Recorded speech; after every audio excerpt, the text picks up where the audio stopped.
The Minister. Thank you, sir. On the 11th day of the 11th month, the guns fell silent and people across the world stood in reflection and memory. And still, so many years later, I did, along with members of my local community and the member for Hartley and the Mayor of Campbelltown at the Magill RSL last week, reflect on Remembrance Day, and I'm sure members across the House did the same.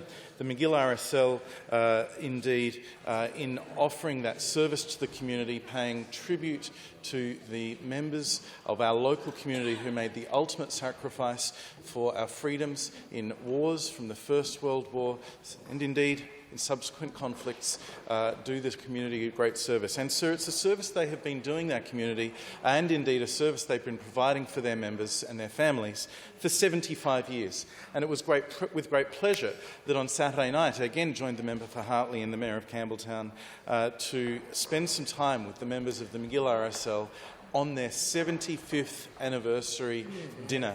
Indeed, many RSLs around South Australia in the last couple of years have commemorated their 100th anniversaries for obvious reasons. In Magill, there was indeed a meeting of veterans in 1919 or 1920, and indeed they met sometimes, but they did not form a formal RSL group for 25 years later.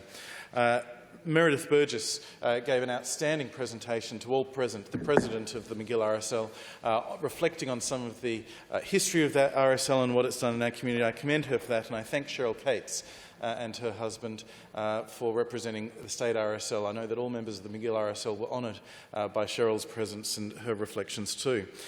James Stephens and Councillor John Flynn joined the Mayor and the member for Hartley and I at the Remembrance Day service along with other members of the local community, and I thank Magill RSL once more.